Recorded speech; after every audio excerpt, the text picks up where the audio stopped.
Everyone likes to say that YouTube tips videos are worthless, that they don't make any sense, that they're just too vague, too generalized. And if you're one of those people, you're probably not a good student for more theoretical concepts. My name's Adam or EposVox. I am a little bit sick this weekend here. And of course, it's hilarious that as soon as I actually finish up building my studio, I get sick, and recording videos is much less ideal. But here I'm going to introduce my YouTube tips, advice, discussion series that I've been working on in the background, along with some other things. And so you're going to see a lot of shots from the old apartment. And I'm going to talk about why people sometimes think that YouTube tips videos on the whole are worthless, what you can do about it, and what's actually going on here. So let's get into it. Problem number one with YouTube tips videos is that everyone makes them. It doesn't matter if someone just started YouTube 6 months ago and they only have like 50 subscribers. If they want views, they're going to make a YouTube tips video on how to get 1 million subscribers because they know best. And while I do agree with the argument that someone who hasn't achieved a high level of success can still know what they're doing, as with an example of that being a sports coach, like a football coach doesn't have to be an ex-pro football player. They just have to know how to coach people to play football. There's still some issue there if the person is that inexperienced. And people get mad at me for making that argument because I am a YouTube tips coach myself, but I'm only just hitting 50,000 subscribers despite all my years on YouTube. But that's the thing. I have a ton of experience with YouTube as a viewer, as a creator, as someone who has helped other people, as someone who works for an MCN. I've been YouTube certified for the past 2 years. So experience plays a role over actual attained success. So everyone makes these tips videos, and then they all make the exact same videos, dating back all the way to like 2009, 2010, when some of the first networks popped up. How do you be successful on YouTube? Well, you must be original, you must be entertaining, you must be consistent, and you must make high quality videos. And everyone's like, yay, thank you. And then everyone goes to make their same crappy videos, and they don't understand what exactly they're supposed to change about their videos. The tips are often, not always, the tips are often generic, too generalized for a lot of people to get their head around because there's nothing actionable about it. And they just kind of regurgitate the same information they hear from everyone, and more interested in obtaining views themselves rather than actually offering something unique to the table. And most of them have never really used any actionable information in the first place. And an example of that would be all those stupid commercials and things like that we used to see back in a lot more often in the earlier 2000s about how you can make a full-time living from home, barely working, and get rich quick and all that stuff. And the way the people who supposedly made that money did that was by selling people on this idea in the first place. It's like selling a self-help book on success where your main income comes from selling that book in the first place. That's problem number one with it, is everyone makes the videos, everyone regurgitates the same information, and more often than not, it's way too generalized for anyone to really act on. Part two is that there are the early birds and the outliers that everyone looks up to and then is very confused why they don't follow the tips. The same thing happens to me all the time, and it's actually kind of frustrating sometimes, in that the YouTubers that I watch the most, that I look up to, that I hope one day I can be on the same level with, be friends with, communicate with, colleagues with, they don't do anything that I do in terms of SEO, metadata. They are usually pretty consistent about their uploading, but like their strategies are so on a higher level that the basic stuff they don't even bother with because they don't need to.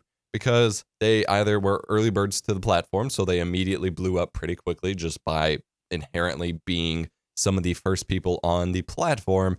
And then once you get to the top on YouTube or other digital media platforms, you tend to stay there because the platforms are interested in their own benefit, and they're going to keep self-promoting the channels that do the best within them because that's what makes them the most money and keeps people coming back to the platform. People who have made it big don't really need to follow those rules, at least up until recent issues with the YouTube algorithm changes and things like that, which has kind of changed that a little bit and kind of made a couple big channels mad, but it's actually kind of for the better. And I will actually point you to a game theorist video that just went online at the time of recording, up in the card icon above or description down below, that actually explains quite a bit what is going on with the YouTube changes. There's also a lot of outliers, and a lot of people like to not believe that these people are actually outliers because they just don't believe that, that many people could be outliers. But there's millions upon millions of people posting to YouTube. So of course, there's going to be 100 or so that don't have to follow rules and still find success,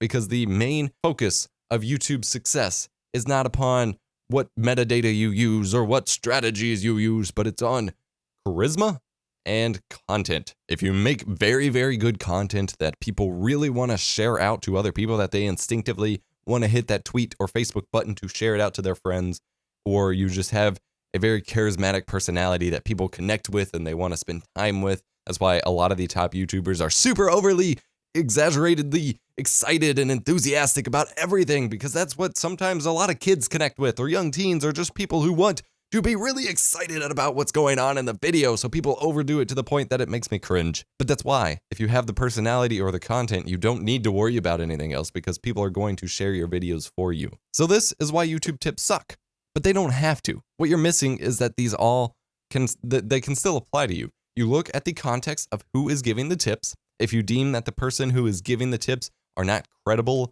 enough to actually give you tips, then move on.